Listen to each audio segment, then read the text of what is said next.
Hello everyone and welcome back to Dota Underlords. Boy, have I got exciting news for you today. Well, for most people it's probably not news already, but basically Season 1 is upon us. The game is finally out of beta, and now we are in the era of Season 1 where we can do all of this fancy stuff here. We've got Battle Pass, we've got all kinds of nice rewards, cosmetics to unlock, new heroes, new alliances, new everything, new interface as you can see right here. Lots and lots and lots of all kinds of new stuff. Yeah, so the reason I'm saying this is probably not news to anyone anymore is because the game actually came out on Tuesday, February 25th. Meanwhile, I was preparing everything for this fateful day when the game was finally going to come out, but roughly a week and a half before the official release, I started coughing like a madman for seemingly no reason. I didn't have a running nose or a sore throat or anything like that. So then I went for a checkup, and somehow it turned out I had pneumonia. So I spent the next week at a hospital.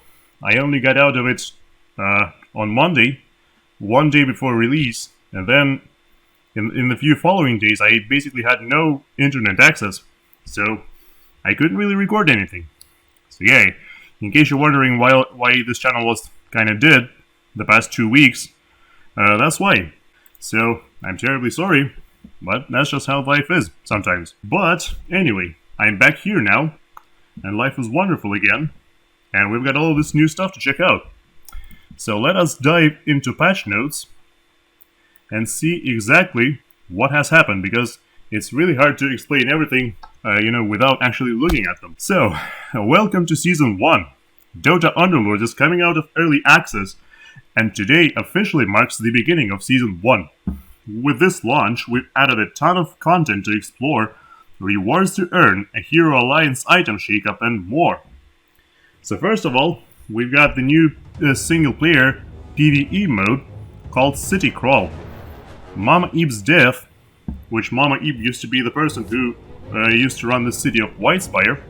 Mama Eve's death has left a power vacuum in White Spire, tank back the city neighborhood by neighborhood, Underlord by Underlord, in the new City Crawl campaign. So yeah, it's a single-player campaign where you have to complete certain challenges, be it fights against particular enemy lineups. Sometimes those are puzzles where you need to come up with a clever solution against things that are normally impossible in a normal game. And some of them are just things that you need to do while playing a regular PvP game. As you complete those tasks, you unlock more and more of the city, and then you unlock more and more rewards for, all of those neighborhoods that you've taken. And the way you receive the rewards is through the Battle Pass right here. Reap the rewards with the Battle Pass. Season 1 comes with a full Battle Pass offering over 100 rewards. Play matches and complete challenges to level up your Battle Pass and earn rewards like new boards, map props, wanted posters, art, and more. Yeah, there's way more than that. I'll hopefully have, a showcase of it later, running in the background while I'm talking here. So many rewards can be earned for free, but for full access to all City Crawl content and all 100 rewards on the Battle Pass, players can purchase the Battle Pass for just $4.99 or $5, you could say. The paid Battle Pass is not required to play the game and doesn't provide any gameplay advantage, just like in the good old Dota 2 days, all the monetization stuff, purely cosmetic. So now we're getting to the first exciting part. I mean, everything is exciting, but especially this one, because, I mostly care about gameplay changes. You can say whatever you want, but I'm quite a sucker for those gameplay changes, much more so than the cosmetic ones. So, Hero Alliance and item changes. In the beginning of the new season, which means that it's time for a roster change. In addition to heroes, both alliances and items are changing. Scrappies and inventors are leaving, while we're introducing the Summoner, Vigilant, and Void alliances. So yeah, rest in peace, Scrappies. I will miss them Even though, you know, for the last 2 months, it's basically the meta was solely based on Scrappies, and sometimes Legion Commander, but still, you know, it's going to be quite sad, you know, not having them anymore at all. You know, I prefer, if something is overpowered, I usually prefer, rather than it be deleted from the game, I'd rather see it, you know, being just nerfed and still remaining as an option, but the way Dota Underlords is structured, this is not going to happen. Anyway, we're also introducing a new type of item that adds an alliance affiliation to the hero that you equip. Hats. We love hats. Yeah, so for those who don't know, this is a big in-joke for Valve Software in general, which is the company that owns Dota Underlords, because, you know, one of their biggest games that they've created was Team Fortress 2, and that game is very often known as Warbait Hat Simulator, because basically there were so many different hats, like very soon the game transitioned from just, you know, a regular first-person shooter to a fashion contest, you know, where everyone was showing off their hats and was just like, hey, mine is better. And there were countless jokes made, you know, countless memes about this topic. And now hats are coming to Underlords as well. So watch out for a full breakdown of everything. Yeah, okay. So if you've participated in the beta season, welcome back. We can't thank you all enough. Yes, yes, yes. You're very welcome, developers. You're very much welcome. Yeah, so people who were playing during the beta season will get rewards like this. A poster title, the Season 0 maps, of which there are currently 2. You know, you can customize the battlefield you're playing on, just like you used to be. Just right now there are more options going to be available. And a golden Ricky statue. Now, I haven't actually checked out the statue. I have no idea where that is. But I'm sure I'll figure it out soon enough. You know, it couldn't be hiding too deep. It has been an amazing beta season, and we can't wait to get in the game with you all. See you in White Spire, yeah. Hopefully, the influx of the new players is actually enough to keep the game alive. Hopefully. So, general gameplay changes. Item rounds. Yeah, a very important new change. Items are now received every 4 rounds instead of every 5 rounds. And also, if you don't really like any items you received, if you've got garbage, like, you know, let's say you've got Blink Dagger, Force Staff, and like Blink Dagger, Force Staff, and Arcane Boots, and you're hoping to get something better, you can reroll the items once. Yes, items are now rerollable. The 3 choices that showed up are blacklisted and will not be possibilities for the second roll, which is very important. Don't want to reroll an item and then get the exact same item. That would be terrible. Ace effects. So yeah, a really big thing here. Ace effects have been completely removed from the game. This applies to the bonus chance to finding an ace, as well as the effects that they provide on the battlefield. So aces are completely gone. The heroes that, you know, used to be aces will now be known once again as tier 5 heroes. Just tier 5. Nothing special. And yeah, of course there are some changes between hero tiers. We'll talk about that later. But yeah, they're saying here that they might bring aces back in the future, but for now it's not entirely clear if they're actually going to. So, poison. This is about the status effect, of course. Poison healing reduction changed from 10% per stack to 15% per stack. So basically, when you've accumulated a full 5 stacks of poison, the target will receive, what is it now? 5 times 15 is 75% less healing. Yeah, used to be 50, now it's 75.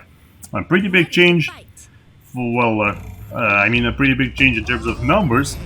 How much impact it has remains yet to be seen. Because, you know, poison isn't, like, super common. It is present. They made, I think they made more sources of it here in the new patch, but yeah, it's still not clear if it exactly counters anything or not. Beneficial cells. Cells that are marked as beneficial from an ability such as Draw Range with Precision Aura or Night Alliance bonus or Tasting Mango should now be working in all cases. So basically, all of your units will more often strive to place themselves in cells like this in order to receive more bonuses be better protected, or what have you. Now about hero rotation, they have said that Scrappies and Inventors were saying goodbye to them, and to that end, most of the Scrappies have been removed from the game. So the following heroes have been rotated out: Alchemist, Bounty Hunter, Clockwork, Enchantress, Gyrocopter, Conca, Sniper, Timbersaw, Tinker. So you might have noticed that besides Scrappies and Inventors, there is also Conca and Enchantress. Conca has served us well, I think. He wasn't particularly broken at any point, I don't believe. It's gonna be kinda lonely without the Admiral. Enchantress, being a druid, a very powerful early game asset, I think not having her anymore, and as an early healer as well, not having her might change the early game meta a lot. I think druids are in general quite a bit weaker in the early game in this patch. However, they can quickly regain their advantage that they used to have in the mid game, because Treant Protector is still there and still kicking. I don't even think he has been nerfed actually. The following heroes have been rotated back into the game. See hero changes section below for more details. Yeah, we'll talk about that later. So, Arc Warden, Magnus, Luna, Windranger, Miranda, Tidehunter, Enigma, Nature's Prophet, and Templar Assassin. So basically most of the heroes that were removed with the introduction of Jolt to the game, now most of them have been brought back. The only one missing right now, I'm pretty sure, is actually Puck. I don't know why, but they just don't want to bring Puck back. Someone on the developer team hates him, I guess. I don't know. Possibly. Most of these heroes that have been brought back, they used to have that elusive alliance, but now that alliance have been replaced with something completely different. So the following alliances have been rotated out of the game, just like we already said: Scrappy and Inventor, and the new alliances have been added. See alliance changes section below for more details, of course. Summoner, Vigilant, and Void. Now, those have some very interesting mechanics to them, but we'll talk about them when the time comes, because right now there are more changes to be seen here. Alright, so the following items have been rotated out of the game: Aeon Disc and Healing Ward. Yeah, those items, they very often felt kind of underwhelming. Basically when you got them, you almost always wanted to grab something else. Even though when Healing Ward was tier 4, and it popped up with a bunch of tier 3 items, you would very often see people grabbing the tier 3 item instead, because it could have just provided more value, depending on what item it was. The following new items have been added to the game: Armlet of Mardigian, Crown of Antlers, Dragonlance, Cadence Blade, Legbreaker's Fedora, Mango Tree, Mantle of the Flayed Twins, Quelling Blade, and Restooled Circlet. Yeah, of course, I'll get to them. We get there when we get there, okay? Yeah, Underlord changes, so a very small changes here. Mostly, I think they nerf all-out attack Enno a bit. However, Enno's default attack damage and attack rate, basically his auto attack, normal attack, has become stronger. Which doesn't depend on which fighting style you choose. This should still remain the same. It's just that all-out attack is quite a bit weaker now. But a lot of people have been saying that Enno is still basically the best Underlord. Although, I don't quite agree with it yet. But, I haven't tried out all of the new stuff that's been in the patch, so it's quite hard to say for now. Jol, Barrels of Fun cooldown changed, Happy Hour cooldown changed, so yeah, both of Jol's ultimates receiving a much needed buff, because I'm pretty sure Jol was basically considered the worst Underlord. Like, even Hobgin, when you have high damage Hobgin, you at least have a whole bunch of guaranteed damage with Jol. If he's slightly misplaced, and considering he's always supposed to tank, so if you misplace him slightly, he can just die, and then you no longer have an Underlord, and then all of a sudden it's really awkward. So hero changes. Arc Warden rejoins the hero roster, however, this time he is going to be tier 1 rather than tier 4. Alliance has changed from Primordial Shaman to Primordial Summoner, and now he actually has mana. So yeah, of course health and damage reduced to make him, to make his stats sensible for tier 1, obviously. And also, Yeah, and he now has mana, so he actually has to build that stuff up. Tempest Double is still there. However, first of all, it no longer copies equipped items. In addition, Arc Warden will just create a copy with the same health that he currently has. For example, let's say your Arc Warden loses half of its health, and only then builds up that 100 mana necessary. So then it will copy itself, and the copy will already have half health as well.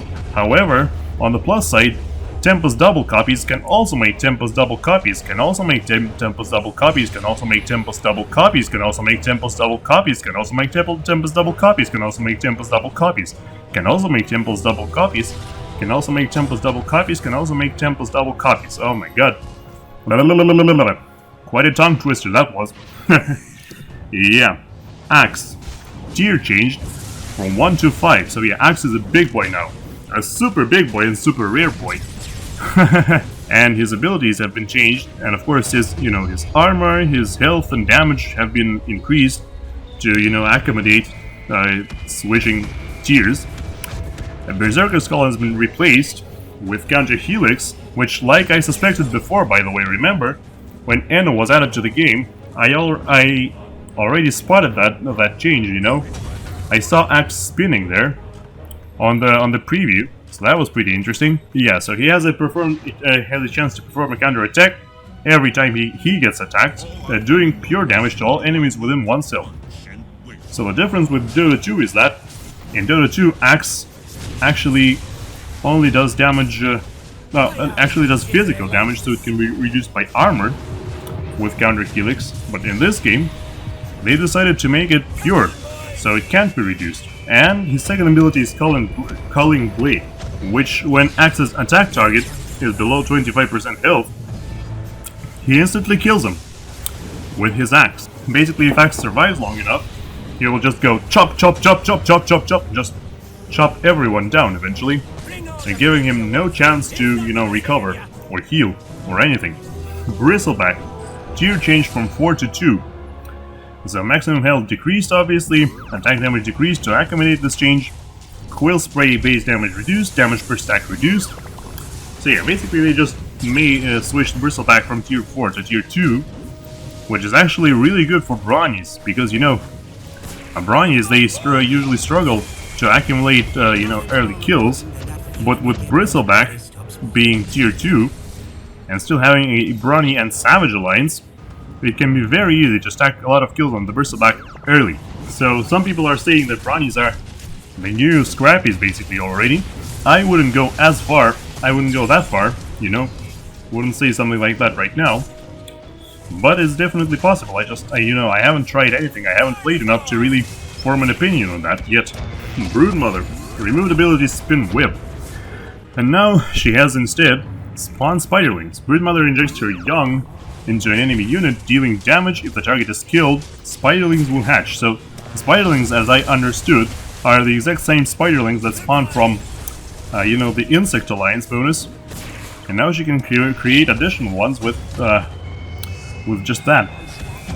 With Spawn Spiderlings. A pretty interesting choice. This makes her really good with the new Summoner Alliance, as I understood, which is interesting because Broodmother herself is not a summoner. She is still an insect warlock, interestingly enough, and yet her spiderlings are here, en masse. So basically she just has very good synergy with the summoner lines. What's interesting is that I think in general insects are going to love this new patch because Alchemist has been removed. Alchemist was always one of the hardest counters to insects, and now he's no longer there at all. So that could be tricky. Quite tricky indeed. Crystal Maiden, tier changed from 2 to 1, maximum health reduced, and frostbite duration reduced too. Crystal Maiden is now like a baseline mage that, you try to accumulate to build up in the early game, and then this just means that in the late game, you can just toss her away with fewer regrets because she's only tier 1, won't even cost you any gold. I mean, you won't lose any gold, even if you upgraded her to 2 stars. So that's always nice. Disruptor, tier changed from 8 to 4, and maximum health reduced. So Disruptor is no longer an ace, instead he's tier 4, he's a lot easier to find, and a lot easier to build up and make use of in the early game. Again, adding to the early game strength of Brownies, or well, early slash mid game in this case. Dragon Knight tier change from 4 to 5. Maximum attack damage and minimum attack damage, also buffed to complement this change. Very interesting. So, Dragon Knight has been one of the strongest characters for a long time now. You just give him a dragon bonus and then suddenly he becomes insanely strong and does incredible amounts of work. So now they decided that the best course of action to nerf him would be to just make him tier 5, so that he becomes very hard to come by. Drow Ranger Alliance has changed from Heartless Hunter to Heartless Vigilant Hunter, so Drow Ranger has somewhat more value, but otherwise she remains unchanged. Enigma rejoins the hero roster, tier changed from Ace to 3, Alliance changed from Primordial Shaman to Void Primordial, maximum health reduced, attack damage reduced, Midnight Pulse. Enigma will now always target the enemy with the highest maximum health. A very good thing in my opinion, because he would before he would target them randomly, and sometimes you could target something in the backline. One lonely unit in the backline could completely negate your Enigma. That would be extremely unfortunate, but now it is no longer the case. It also apparently slows enemies by 80%. I'm not sure if it's just movement speed or attack speed too. It doesn't quite say here. And I have played I have played the game with Enigma, and I haven't really noticed the impact, but maybe it was there. I was mostly paying attention to other things during that game.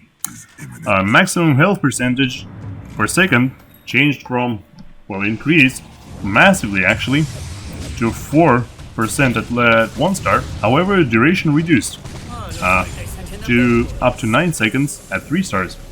So the reason they reduced the duration was and made all of those other changes is, first of all, because Enigma is tier 3 now, and second, because the radius is always 1, so it always now covers a 3x3 area.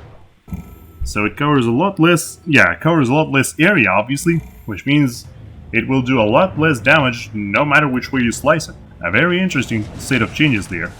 Faceless Void changed from Primordial Assassin to Void Assassins. Again, we'll discuss Void Alliance a tiny bit later. So Lone Druid. Alliance has changed from Savage Druid to Savage Druid Summoner. So Lone Druid provides even more value now. Yet another Alliance. Luna rejoins the hero roster.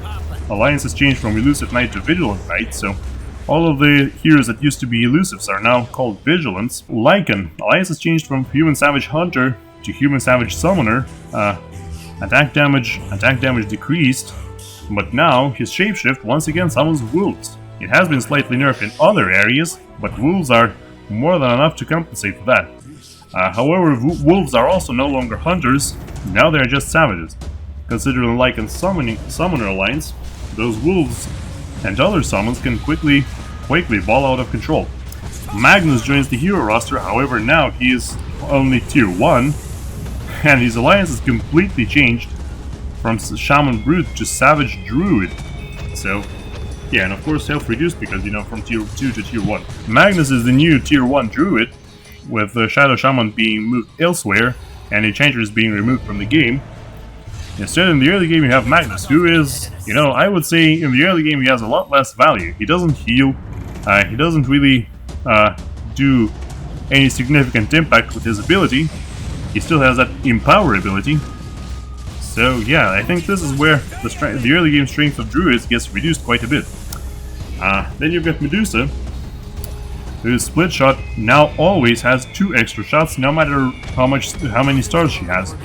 Very interesting, but I guess this is somewhat accurate with Dota 2, where I don't believe her amount of shots changes based on her, on her level. Though I could be mistaken. I haven't checked that part for a long time now. Now, Mirana rejoins the hero roster, becomes a Vigilant Hunter, just like everyone else, every other elusive, except Puck, of course. Nature's Prophet rejoins the hero roster. Instead of Druid Shaman, he is now a Druid Summoner. And instead of Wrath of Nature, he now casts Nature's Call. So the Treants are back in the business. they are actually slightly weaker. Oh, no, slightly stronger, excuse me. According to this table here, to those changes. But at the same time, it also costs for 100 mana instead of 50. They are going to be summoned a little bit slower now. Necrophos changed from Heartless Healer to Heartless Warlock Healer, so Necrophos is basically back to his former glory with a vengeance. However, Death Pulse has been nerfed quite substantially here, as you can see right now. Reduced by the healing reduced by half at 1 star, more than half at 2 stars, and then basically by 150% at 3 stars. So the healing nerfed quite substantially. However, I think just the value that this guy brings from his alliances could be enough to compensate for that. But for now, it remains to be seen. Sand King tier changed from 4 to 5. Maximum health changed from, increased obviously, Borrow Strike damage increased, and stun duration also increased, so overall pretty nice buffs to Sand King, so he's much more formidable now, to say the least. Shadow Shaman tier changed from 1 to 3, so yeah. Shadow Shaman used to be, another tier 1 druid. Not only is he no longer a druid, he's also tier 3. Much less of a menace in the early game. Alliance has changed to Troll Summoner, so yeah, maximum health actually has been decreased, interestingly enough. And maximum mana has also been increased, which means it's going to take him a longer time to cast. And his new ability, instead of Hex, is going to be Mass Serpent Ward, which produces, produces a bunch of snakes in a cross, it traps an enemy unit by summoning up to 4 serpent wards. So, summons 4 snakes around an enemy unit. The enemy unit can't move unless it destroys at least one of those snakes. And yeah, they just basically do damage, and that's it. Yet another, summoner, and has an ability that actually benefits from the Summoner Alliance. I just had to switch to a different mode. And now I'm reading it in the browser instead of the actual game, because in the actual game, the full changelog couldn't fit for some reason. Like I said, they stop at Shadow Shaman, so they have a magic resistance, but they can still be hit by magic. A Snapfire, Alliance changed from Dragon Inventor to Briny Dragon. A Templar Assassin rejoins the hero roster. Alliance has changed from Elusive Assassin to Vigilant Void Assassin. Very interesting. A Tidehunter rejoins the hero roster with no changes whatsoever, so good old Tidehunter is back to his former glory days, which also allows 6 warriors to not only get another powerful source of crowd control, but also to get 2 scaled online easily. So warriors might be back in business, though how much exactly remains to be seen. Venomancer Alliance changes from a Savage Warlock, scaled, to Scaled Summoner.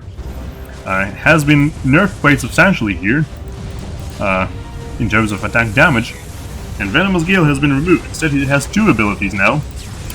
So one of them is Poison Sting, which applies poison where every attack of Venomancer applies poison to the target. And Plague Wards have been added once again. Plague Wards are, just the usual deal. They just do damage, but now they also have that Poison Sting ability, so they can also apply poison to reduce healing quite massively. So, very interesting changes here for Venomancer. In particular, considering he is no longer a Savage or a Warlock, he can be quite awkward to fit into a lot of compositions.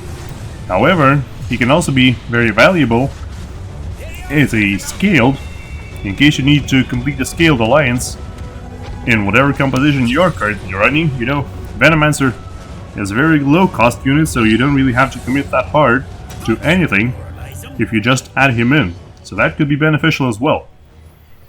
Viper, Corrosive Skin. Now, instead of doing damage over time, Corrosive Skin just applies poison to, whoever attacks Viper. I assume the attack speed slow is still there, at least it should be, because the attack speed slow is kind of separate from the poison effect. Like I said, those are the new sources of poison that you can get, so I'm assuming together with the poison buffs, in case, some particular healing compositions become strong enough, you can always rely on Venomancer and Viper to, you know, reduce their healing quite substantially and maybe actually overwhelm them easily enough. Void Spirit. Tier changed from Ace to 4. Alliance has changed from Spirit Warlock to Void Spirit. Yes, exactly, you read that right. Void Spirit Alliance has changed to Void Spirit. Yep, we're at this point now. Tier changed from 2 to 1, so we were just like Nyx Assassin, who's now a lowly Tier 1 bug to be squashed. However, I think his health, health still remains the same. They just reduced his attack damage. And also, Alliance has changed from Scrappy Insect Hunter to just Insect Hunter, because, you know, of course, Scrappies are out. And Wind Ranger regenerates the hero roster, and just like Mirana, Alliance has changed from Elusive Hunter to Vigilant Hunter. Alright, now it's time to talk about items, I guess, because this is the order that, you know, the stuff has been put into the game here. So, new item category, hats. Hats are items that add an additional alliance to the equipped unit, so the original hat was of course a big time contract. Now, however, it's been renamed to Ogre Cap, and yeah, it just makes does the same thing as before. It just makes your hero bloodbound in addition to whatever else it had. Armlet of Mordigion, a new tier 2 offensive item, actually taken straight from Dota 2. It gives you 10 attack damage, 10 armor and 90 attack damage, which is extremely impressive for a tier 2 item. However, there is a caveat that your hero will lose 100 health per second during combat. There is no way to turn this thing off, so basically your hero will keep losing and losing and losing health as long as the combat lasts. However, the upside you have is that this health loss can't actually kill that hero. So if your hero isn't being focused and is just doing damage on the sideline, they can keep doing it forever, as long as they don't get hit by anything. So that is a very interesting decision you can make, a very interesting play, using this item. Barricade, tier change from 3 to 2, and health reduced slightly. You know, barricades are now back to tier 2, but there are still 3 of them, so you can make those awesome barricade plays even earlier now. Whatever you plan to do with them, now it's going to be much easier. A Crown of Antlers, so tier 3 hat item. Equipped hero is also a hunter, so quite a substantial buff to hunters, and you can make any hero a hunter, you know, with all kinds of strong DPS. For example, you can make Lifestealer a hunter and make his DPS through the roof. You can make Lycan a hunter like he used to be. You can make Bristleback a hunter, you know, whatever floats your boat. You can even make one of your knights, let's see, you can make them a hunter. So the possibilities are quite endless, and I highly suggest everyone who wants to play that everyone experiment with this item, because I think the results are going to be quite fun indeed. A Dragonlance, tier 2 offensive item, ranged only, so it's like the opposite of Battle Fury, where you can only equip Battle Fury to a melee hero. This can only be equipped to a ranged hero, and it gives plus 20 attack damage and infinite attack range, so it basically turns your hero into a sniper. Dragonlance, just like Armlet, is taken straight from Dota 2, actually. The interesting thing here is that in Dota 2, when you combine Dragonlance and Force Staff, you can make another item called Hurricane Pike, which has similar properties. You know, you can use it to push one enemy away, and basically when you do, you'll have infinite attack range against that enemy, no matter, you know, where they go. Then you get Hand of Midas is now tier 3, so they still thought, you know, Hand of Midas hasn't been nerfed enough, so now they just made it accessible later into the game, which I think is a much more substantial nerf compared to, you know, whatever was previously happening. Cadence Blade, a tier 4 offensive item. Instead of their normal damage, equipped heroes' attacks deal 7% of the target's maximum health as pure damage. So basically your hero stops doing normal damage completely, but now instead they do pure damage, which can't be blocked, and you know, if it's 7% per hit, let's say if the attack target isn't healing, this means that, let me just calculate it real quick here on the side, it means that your hero will basically guaranteed kill the enemy hero in 15 hits, as long as that enemy isn't healing. So, well, I mean, 15 hits isn't particularly, you know, isn't a particularly low amount, so in a lot of cases I imagine it might make, you know, killing the enemy hero harder. However, this could serve as a counter to late game Branies, where, you know, they have a lot of very high health, you know, up to 8 or 10,000 health per hero. This thing should definitely help you deal with that. It's unclear how effective it's going to be, but it's definitely an option. It's definitely out there. A Leg Breaker's Fedora. Tier 3 hat item, equipped hero is a brute. So, again, the same thing as with the hunter hat, but this is a brute hat. So, you can make one of your heroes, whoever you want, make that hero attack everyone around them. And maybe this could allow you to, you know, have 4 brutes in the late game, while, you know, not having the weaker brutes like Ogre Magi, let's say, and instead have something, you know, stronger. Like, for example, you can make, I don't know, you can make Sven a brute, for example, whatever that does, and boost his DPS and make him attack like everyone around him equally, so they hopefully die at the same time. I don't know, that's just a theory. Mango Tree, a new contraption item at tier 3. At the start of combat and every 2 seconds afterwards, the mango tree throws a mango up to 2 cells away. Any unit that touches a mango eats it to gain 50 mana and 100 health. This tree has 1000 health and 0 armor, so basically you're supposed to put it, you know, in the path of your units, and then they will walk over it. And then they will, you know, heal themselves and get some mana so they can cast their spells faster. Now, the cool fact about mangoes is that, you know, mango is the favorite fruit of one of the main developers of Dota 2, known as Ice Frog. You know, he is a big mango fan, and, you know, with multiple different updates to Dota 2, he always tried to, you know, shove mangoes in them in one way or another. I think the most recent one was the Outlanders update, where Mango Tree itself was actually introduced as an item, and I think it works in kind of a similar way. I'm not too sure, but it should be very similar. So, very interesting.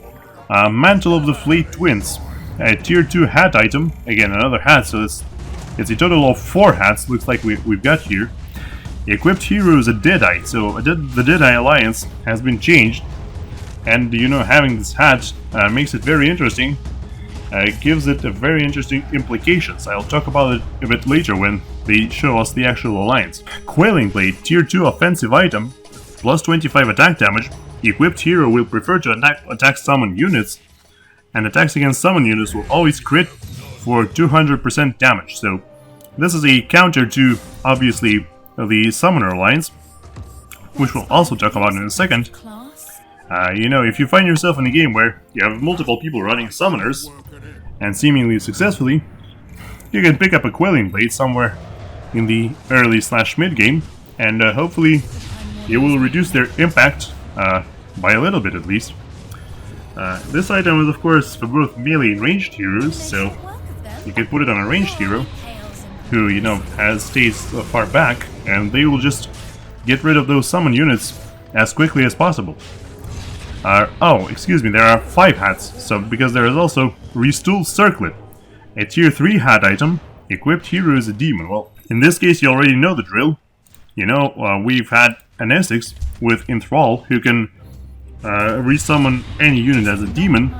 This is basically the same thing, except, you know, you don't need to enthrall an enemy. You can put it on your ally and make them work that way. Target Buddy. Tier changed from 3 to 2. Armor changed from 10 to 5. Maximum health also reduced. So yeah, Target Buddy being a little bit nerfed. Now back to tier 2. And, you know, stats being a lot reasonable. Might make it, you know, not as good as before.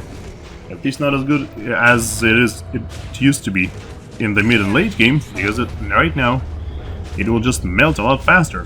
No matter where you put it. So I guess you're gonna have to be a lot more careful about positioning, and you can't rely just on the target body to, you know, tank for you, because it will die too quickly.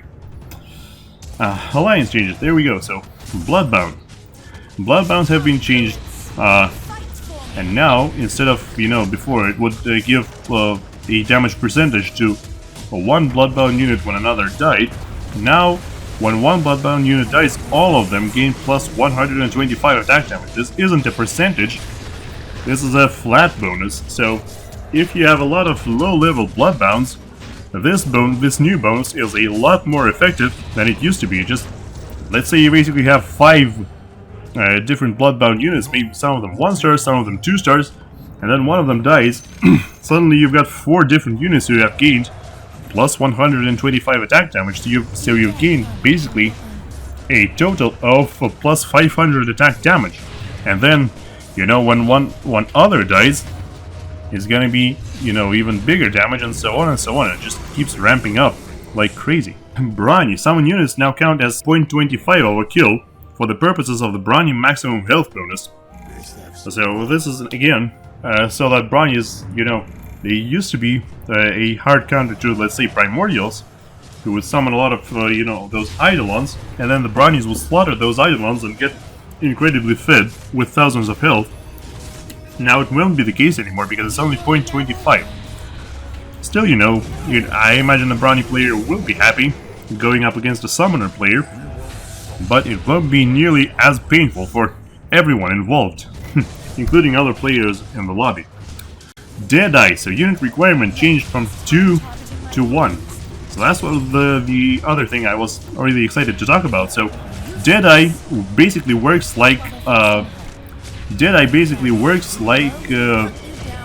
demon now. You only need 1 hero to activate this alliance, and then that 1 hero will attack, you know, the lowest health target.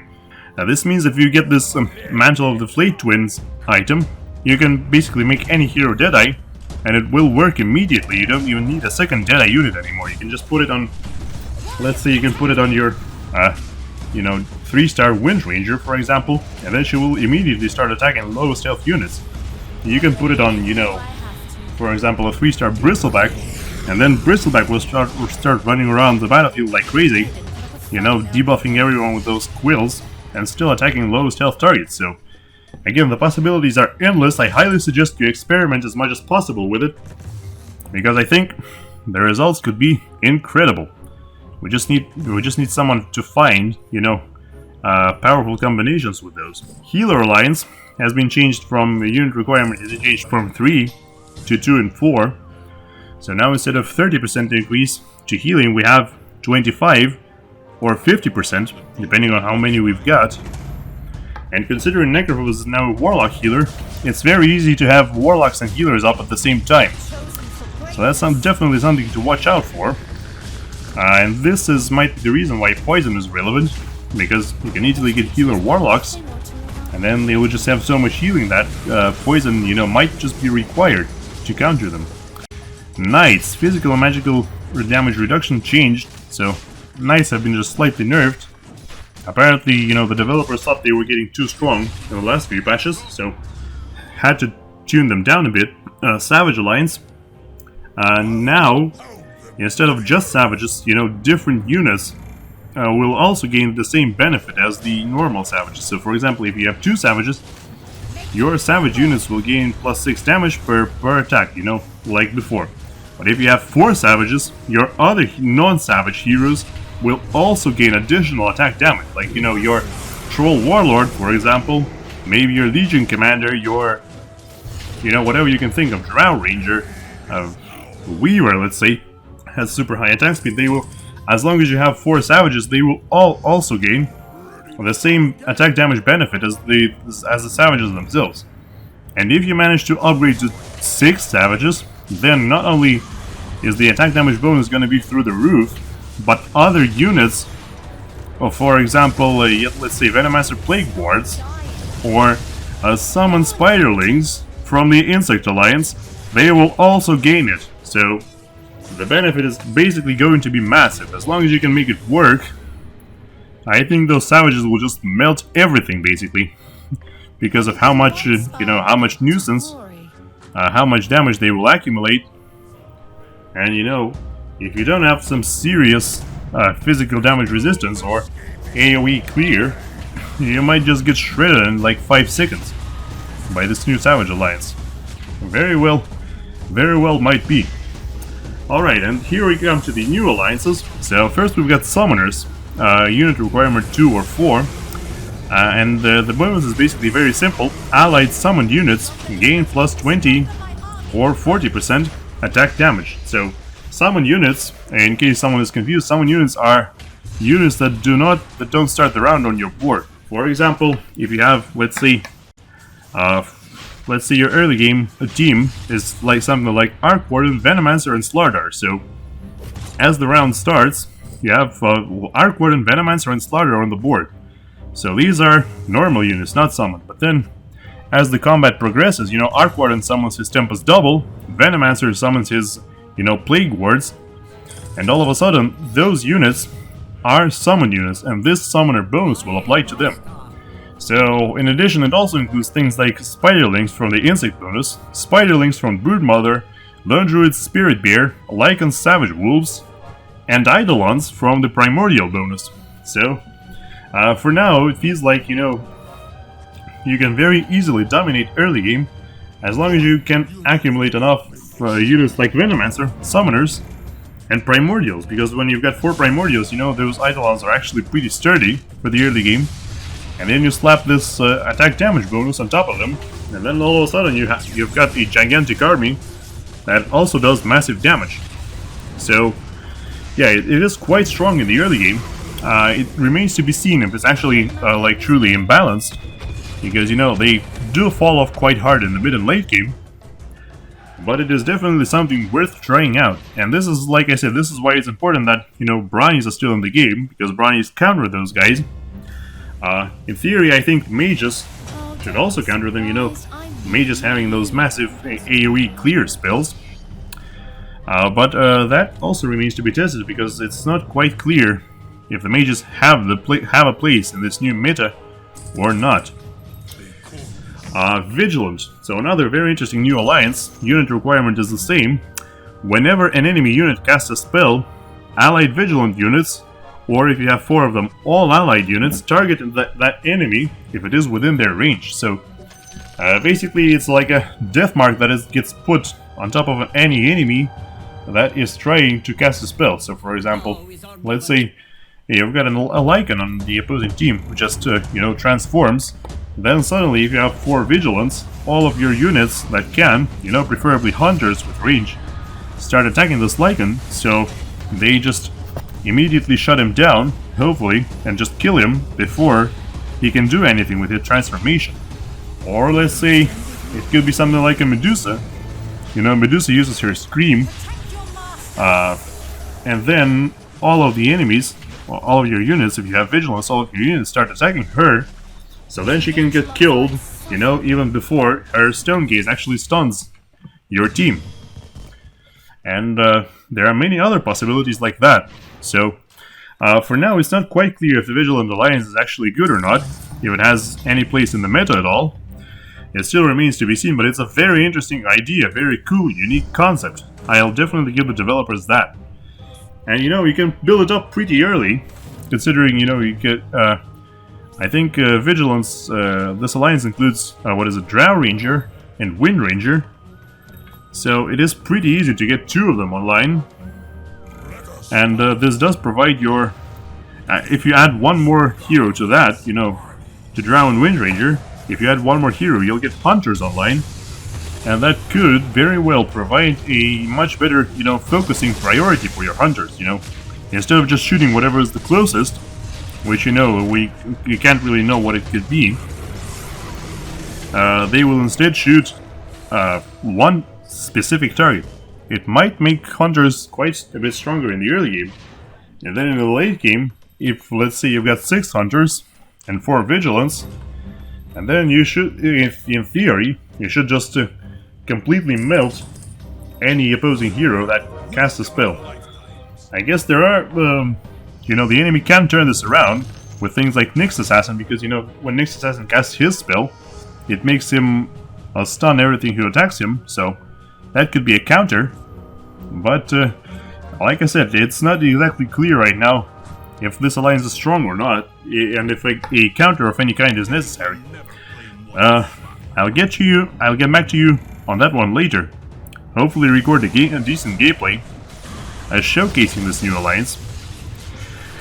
And the last one we've got is Void. So Void requires 3 characters, and all allied heroes have a 40% chance to deal an additional 5% of the target's maximum health as pure damage. So very similar to that Cadence Blade item, you know, you have a chance to deal pure damage, which this pure damage is, of course, can't be reduced. I don't think it can be blocked. It probably even pierces spell immunity, now that I think about it. And it's very similar to the Assassin bonus. In fact, interestingly enough, Void characters work pretty well with Assassins, because, you know, there's Templar Assassin, who is already Void, and then there's Faceless Void, who is also an Assassin. So, together, if you add one more unit to them, like Enigma, let's say, or a Void Spirit, and then all of a sudden, all of your Assassins, in addition to the critical strike, they can also do pure damage, which is, you know, unlike the critical strike, the pure damage can't be reduced. So it could provide quite a substantial DPS boost. Again, right now it's not exactly clear if it is going to be viable or not. I don't think people have experimented with it enough. Or if they haven't, maybe they just you know, haven't found anything super powerful. But once again, a very cool concept, and definitely worth trying out. And this is just about it for our patch notes here. So, very interesting, very nice new things, very cool. Everything is very interesting here, and I can't wait to try more stuff out. I haven't tried everything yet, just some stuff. Hopefully it should be running in the background while I'm talking, but for now, what I can say is I kind of didn't expect that so much old stuff would be brought back, you know? They basically brought all of those elusive heroes, even some other heroes back. You know, it feels like this pre-Joel time is coming back in full force here. And, yeah, we are back to that, you know, pre-Joel era, somewhat. A lot of, you know, that old stuff has been brought back. I kind of expected there to be, you know, more new, like, unique stuff, you know, heroes that haven't been there before. You know, alliances that haven't been there before. I guess they have delivered on that front, but still, there's only 3 new alliances, interestingly enough. I honestly expected more. But anyway, this is still a massive changes. Those are massive changes. Still, a lot has changed, and still, you know, the game feels incredibly new and fresh, like it hasn't felt in a long time. So, if you, for whatever reason, stopped playing the game in the past, be it, you know, 2 months ago, 1 month ago, or even, you know, 5 months ago, now is basically the perfect time to come back in and start, you know, start having fun. Because right now is basically like the most fun that we've had in a long time. I will also definitely upload the gameplays soon enough, so definitely look forward to that. But for now, I guess this is it. I have to sign off right now. You know, I've been talking for quite a while, and my throat isn't fully fixed. So, thank you all for watching, I really do appreciate it. If you're enjoying what you're seeing, don't forget to like, share, and subscribe. And I'll see you all in the next one. So, goodbye, and take care, everybody.